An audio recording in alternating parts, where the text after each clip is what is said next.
আসসালামু আলাইকুম। তো আজকে আমরা যে অধ্যায়টি নিয়ে আলোচনা করব সেটা তোমরা অলরেডি দেখতেই পাচ্ছ যে কি পদার্থবিজ্ঞান নবম দশম শ্রেণীর অষ্টম অধ্যায় আলোর প্রতিফলন। এটা নিয়ে আমরা আজকে ডিসকাশন করব। তো আমরা মূলত যেভাবে আ প্রত্যেকটা অধ্যায় শেষ করব, তার আমরা প্রত্যেকটা অধ্যায় শুরু করার আগে আমি বলে দেই যে কিভাবে শেষ করব। তো অলরেডি তোমাদের স্থিরবিদ্যুতের যে অধ্যায়টা সেটা আমি শেষ করছি। তো তোমরা দেখে আসতে পারো। আমরা মূলত সেভাবেই আগাবো, সবগুলো অধ্যায় আমরা সেভাবেই আগাবো। ঠিক আছে? তো আমরা ১ম এ যেটা করব সেটা হচ্ছে কনসেপ্ট ক্লিয়ার করব। অধ্যায়টার ফুল কনসেপ্ট যা আছে, যত টপিক আছে সবগুলো একদম তোমাদের বইয়ে যা আছে সেখান থেকে শুরু করে সবকিছু একদম শেষ করব। এরপর আমরা বোর্ডের টেস্ট পেপার সবকিছুর সৃজনশীল এমসিকিউ সবকিছু সলভ করব। একদম সবকিছু সলভ করব। এগুলো শেষ হওয়ার পরে আমরা সুন্দরভাবে তোমাদের পরীক্ষা নেওয়ারও একটা ব্যবস্থা করব। ঠিক আছে? আচ্ছা, ঠিক আছে। তো তোমরা আমাদের সাথে অধ্যায়গুলো যদি শেষ করতে পারো তাহলে তোমাদের বোর্ডের পরীক্ষা 100% কভার হয়ে যাবে ইনশাআল্লাহ। আর এখানে আমাদের কোনো টাকা পয়সা দিতে হবে না। আমরা সবকিছু ফ্রিতেই পড়াবো। ঠিক আছে ভাইয়া? ওকে। আর তোমরা তোমাদের প্রতি আমার একটা রিকোয়েস্ট থাকবে, সেটা হচ্ছে যে আমি যেহেতু নতুন শুরু করছি, তো তোমরা দয়া করে আমার চ্যানেলটি যদি সাবস্ক্রাইব করো তাহলে একটা আলাদা মোটিভেশন পাওয়া যাবে। মানে কাজ করতে ভাল লাগে খুব। যদি তোমরা আরকি একটু রেসপন্স করো। যে একটু কমেন্ট করো, কথা বলো, তাহলে ভাল লাগবে। ঠিক আছে ভাইয়া, আমরা শুরু করি তাহলে। যে আসলে কি আছে এই অধ্যায়ে, আমরা চলো তো শুরু করি। তো এই অধ্যায়ে আমরা ১ম এ অধ্যায়ের নাম-টাম সবকিছু লিখছি। তো পরে আমরা টপিক গুলো কি আছে, এখানে যে টপিক গুলো লিখছি ওগুলো একদম তোমাদের বইয়ের বোল্ড করে লেখা যে টপিক গুলো আছে সবগুলো লিখছি। ঠিক আছে? এখানে বইয়ে প্রত্যেকটা টপিক লেখা আছে। ১ নাম্বার টপিক কি আছে? আলোর প্রকৃতি। তো তোমাদের বইয়ের একদম ১ম এই দেখবা 8.1 দিয়ে লেখা আছে আলোর প্রকৃতি। এরপর 8.2 দিয়ে আলোর প্রতিফলন, 8.3 দিয়ে আয়না, দর্পণ এগুলো লেখা আছে। ঠিক আছে? তো আমরা আলোর প্রকৃতি সম্পর্কে জানবো। আলো কি, কিভাবে কাজ করে, কি সমস্যা সবকিছু জানবো। আলোর প্রতিফলন সম্পর্কে আমরা জানবো। প্রতিফলনের সূত্র যেগুলো আছে, শোষণ নিয়ে কথা আছে, প্রতিসরণ সবকিছু নিয়ে আমরা কথা বলব। ঠিক আছে? তো এরপর আছে ৩ নম্বরে আয়না বা দর্পণ। এখানে প্রতিবিম্ব কিভাবে হয়, কিভাবে না হয় সবকিছু নিয়ে আলোচনা করব। ৪ নম্বর আছে গলীয় আয়না। গলীয় আয়না কি, কত প্রকার সবকিছু নিয়ে আমরা জানব। ঠিক আছে? তো ৫ নম্বর আছে যেটা যে উত্তল আয়না। উত্তল আয়নার প্রতিবিম্ব কেমন হয়, উত্তল আয়না কি, কিরকম দেখতে সবকিছু নিয়ে আমরা আলোচনা করব। ওকে ভাইয়া? ঠিক আছে। ৬ নম্বর আছে অবতল আয়না। অবতল আয়নারও প্রতিবিম্ব নিয়ে আলোচনা করব। এরপর বিবর্ধন কি আছে, আয়নার ব্যবহার সবকিছু আমরা আলোচনা করব। ওকে ভাইয়া? তো চলো শুরু করা যাক। আচ্ছা ভাইয়া, ১ম টপিক যেটা সেটা হচ্ছে কি আলোর প্রকৃতি। আলো আসলে কি? কিভাবে আলো কাজ করে সবকিছু আমরা এই সম্পর্কে জানব। তো যদিও জানবো এই অধ্যায়ে আমরা সবকিছু, কিন্তু এখানে আপাতত আলোর প্রকৃতি যে তোমাদের বইয়ের ১ম এ যে লেখা আছে এখানে খুব বেশি কিছু নাই। এখানে জাস্ট আমাদের যে দুটো বিষয় জানা লাগবে। ১ নম্বরে আলোটা আসলে কিভাবে কাজ করে? যেমন তোমাদের গাছপালায়, যেমন গাছপালা আমরা গাছপালা দেখি না? তো গাছপালা আরো অন্যান্য কিছু যা দেখি আমরা আকাশ বাতাস সবকিছু যা দেখি, মাটি পানি সবকিছু যা দেখি, এটা মূলত কি আলোর প্রতিফলনের কারণ হয়। আলো গাছপালায় গিয়ে পড়ে এবং সেগুলো আমাদের চোখে আসে, এইজন্য আমরা দেখতে পারি। ঠিক আছে? তো এরকমই কি ২-১ টা কথা আছে, এগুলো আমাদের মস্তিষ্কে যায়। আলোর যে প্রতিফলিত হয়ে আলো আমাদের মস্তিষ্কে যায়। এখান থেকে আমরা বিভিন্ন নিউরনের মাধ্যমে বিভিন্নভাবে আমরা বুঝতে পারি যে আসলে এটা গাছ। ঠিক আছে?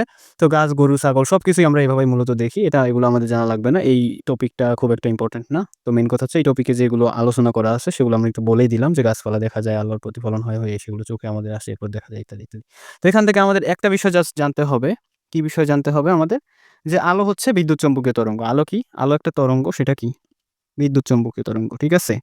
তো আলো হচ্ছে বিদ্যুৎ চম্বুকীয় তরঙ্গ।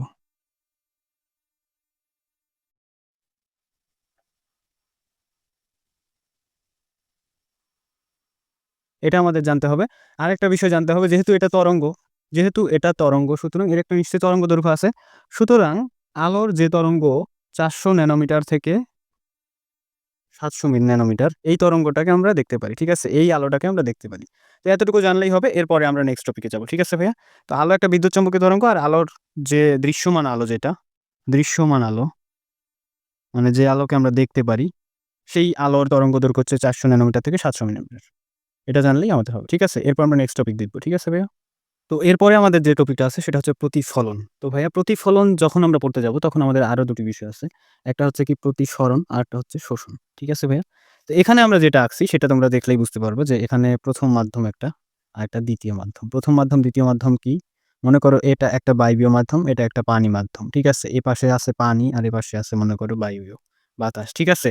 তো এখন একটা আলোকে মনে করো একটা লাইটকে যখন এখানে ধরবা, তখন এই যে এই পাশে যখন বেঁকে যাবে, ১ম মাধ্যমেই যখন ফিরে আসবে, কোনো মাধ্যমে যেমন এই ১ম মাধ্যম থেকে যখন একটা আলো, একটা লাইট আমরা এই যে ২য় মাধ্যমের এই পৃষ্ঠে ধরবো, তখন যদি তখন যদি ২য় মাধ্যমে যাবার সময়, এইখানে যাবার সময় যদি ১ম মাধ্যমেই আলো আবার ফিরে আসে, এটাকে বলে প্রতিফলন। ঠিক আছে?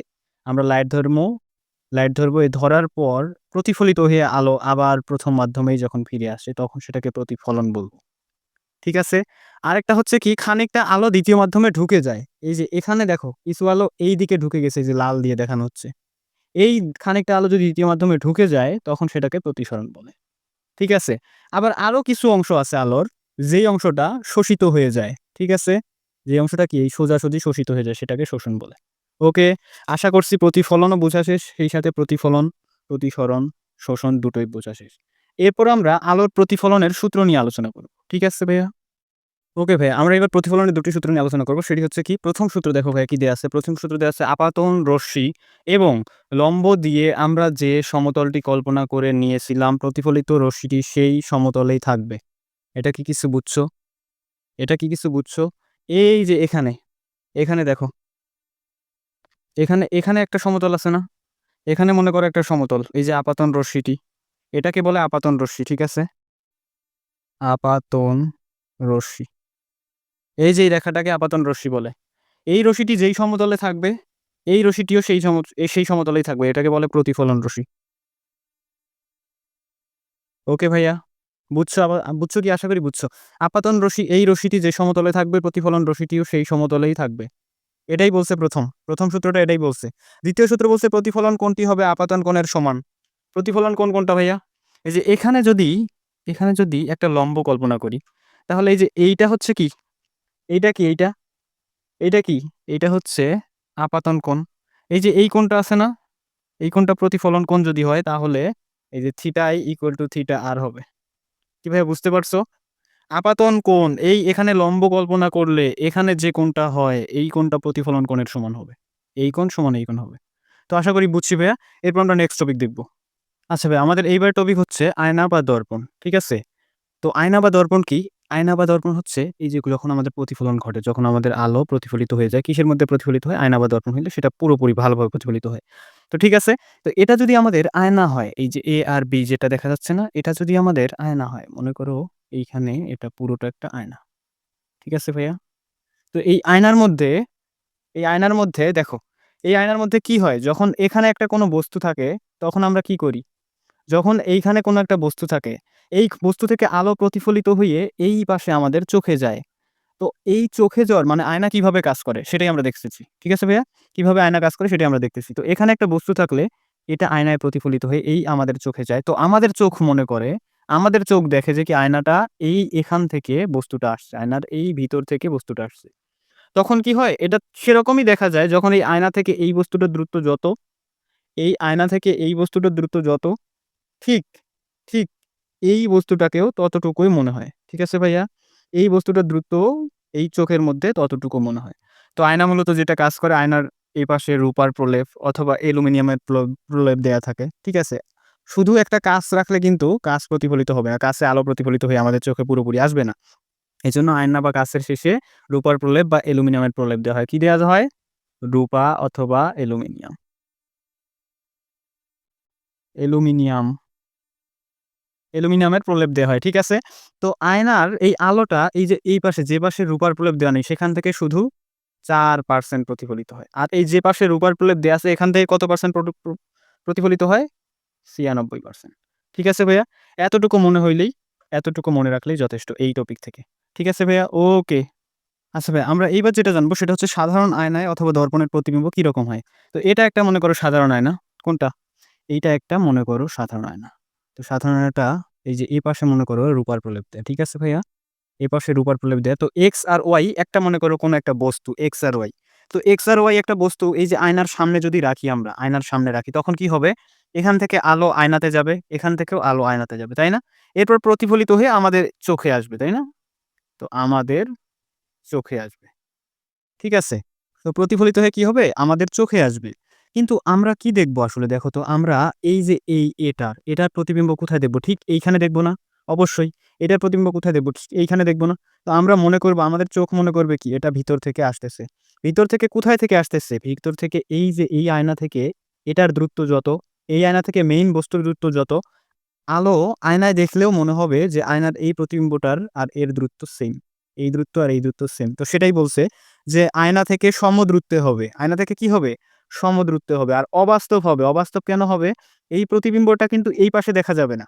প্রতিবিম্বটা কিন্তু আয়নার ভিতরে দেখা যাবে, যেটা একটা অবাস্তব। ঠিক আছে? ওকে। এরপর সোজা দেখা যাবে। এটাকে কিন্তু উল্টো দেখা যাবে না। তীর চিহ্ন কিন্তু এই দিকে দেখা যাবে না। এটা যেরকম উপরে তীর চিহ্ন আছে, এই প্রতিবিম্বটা, এই বস্তুটা যদি এরকম থাকে, এই বস্তুটার মানে এই বস্তুর প্রতিবিম্বটাও ঠিক এরকম হবে, উপরের দিকে হবে। আর সমান দৈর্ঘ্যের হবে। এটা যত দৈর্ঘ্য, এটাও ঠিক তত বড়ই দেখা যাবে। ঠিক আছে? সুতরাং সমান দূরত্বে হবে, সমান দৈর্ঘ্যের হবে, সোজা হবে আর অবাস্তব হবে। ওকে ভাইয়া, ক্লিয়ার? তো তাহলে আমাদের সাধারণ আয়নায় বা সাধারণ যে দর্পণগুলো আছে সেগুলোর প্রতিবিম্ব এরকম হবে। ঠিক আছে? ওকে।